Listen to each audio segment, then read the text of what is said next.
Hi, Chris Proper here, and today I'm going to show you how to glue and screw drywall.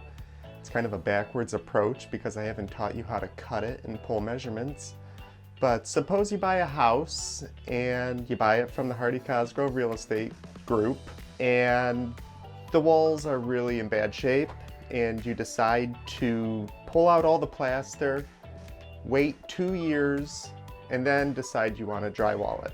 So I've been living with these studs now for quite a while. I kind of like the look. Other people beg to differ. So I've already got my drywall cut to size, and our first step is to glue it. The reason you want to glue the drywall is it increases the shear strength. It also prevents nail pops. So if there wasn't glue behind the drywall, the house is always moving, settling, vibrating. Eventually the mud that fills in these screw holes will rattle loose and then you'll get a bunch of little circles of mud popping out of there. So here's our studs, and we're gonna take, well, just gonna make a cliche stud joke.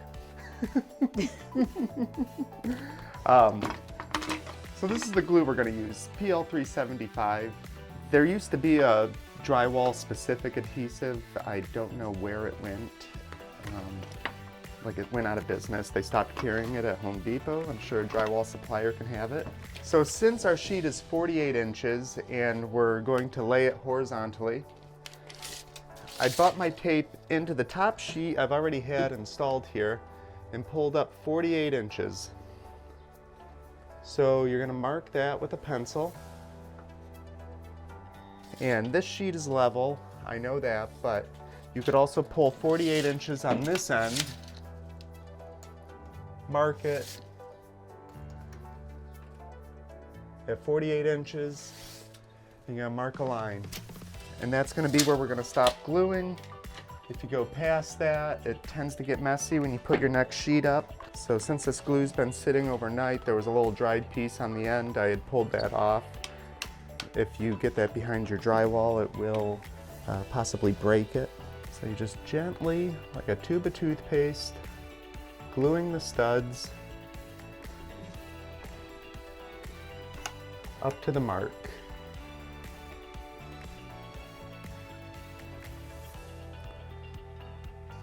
When you cut your glue as well, I like to cut it square, and then you can run your glue at 90 degrees against the surface that you're gluing.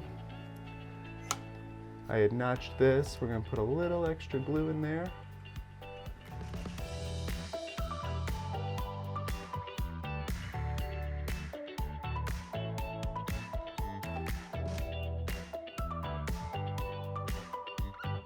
Glue's out. Great thing about doing drywall was any garbage you have, you could just kind of stick it in the back. Like a dead body and just forget about it? Yeah. A lot of shooters back here, empty beer cans, bottles of pee. I'll be right back. I need to get more glue. That was the quickest Home Depot trip ever. So now that I've got a fresh tube of caulk or glue, I'm going to show you how to cut it. Some people, they do like this weird tip on the end like that. I just don't like that, because then you're running your glue at 45 degrees. I like it square. So you're looking for about a 1/2 inch opening, 3/8. There's going to be foil on the inside of this.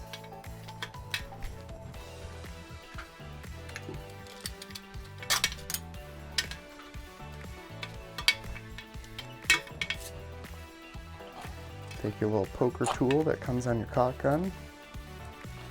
How do you do that? Because there's foil on the inside. Oh, I see. Like a seal. Oh, gotcha.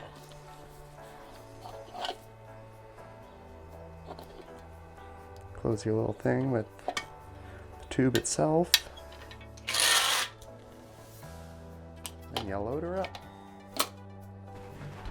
Give it a couple pumps, and there we go. Off to the races.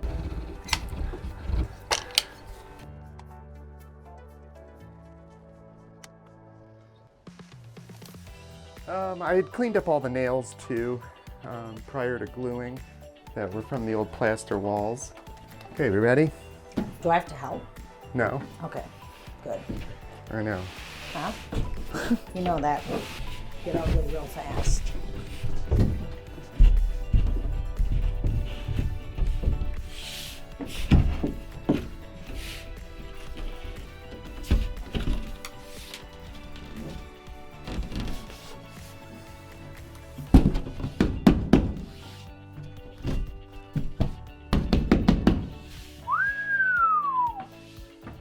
It's really coming together.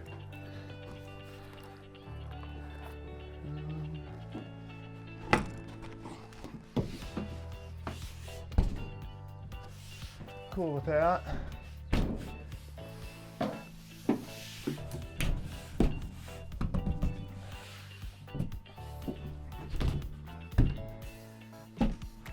So obviously these screws indicate where the studs are. So we're gonna put a screw in just to hold it in place. You want it to just be below the surface of the drywall. And be careful not to tear the paper because the paper is what holds the screw tight to the drywall.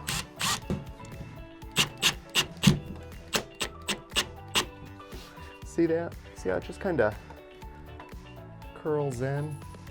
These old studs are really dense too, so the screw wants to walk on you. What does that mean? The screw wants to walk on you? If it's like a new stud, it goes straight in, but when the wood's so dense, it'll hit a knot or something, and the screw will. It's got a mind of its own. Yeah.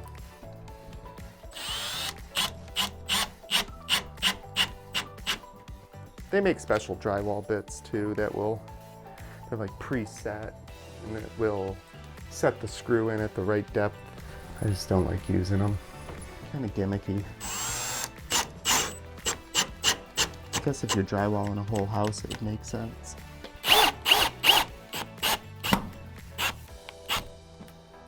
You can see there's a beveled edge too.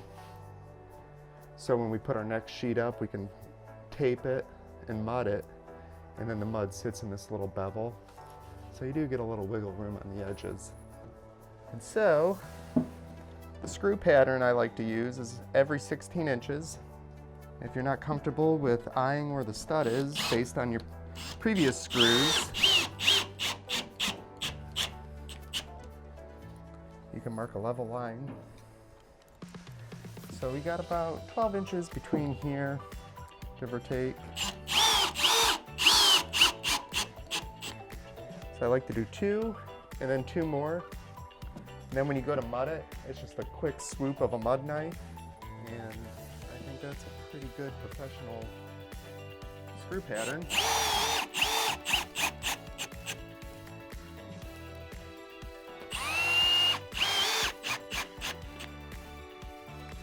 Not only is the screw pattern important for durability and hanging the drywall and ensuring that it's going to stay on the wall, it also looks really professional when you're all done rather than just having a bunch of random screws everywhere, or, you know, screw holes that aren't even close to the stud. Makes it look like you know what you're doing.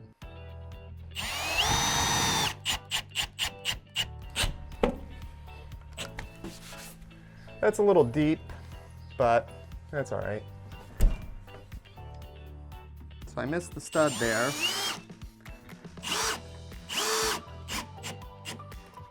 You'll know you missed the stud when the screw doesn't drive in all the way. So here's an example. Just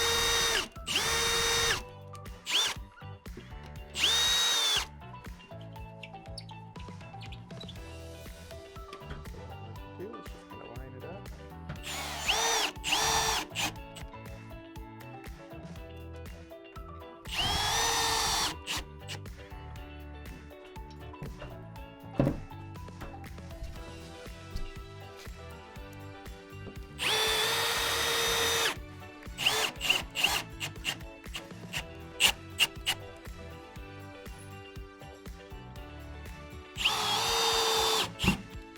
You can use your belly to push a little bit too.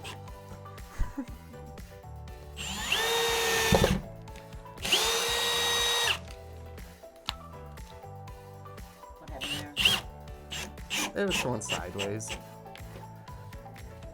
Just through experience, when it goes sideways, sometimes you're on the edge of the stud, so it bites and then just kind of shoots off to the edge. One day you'll get that experience.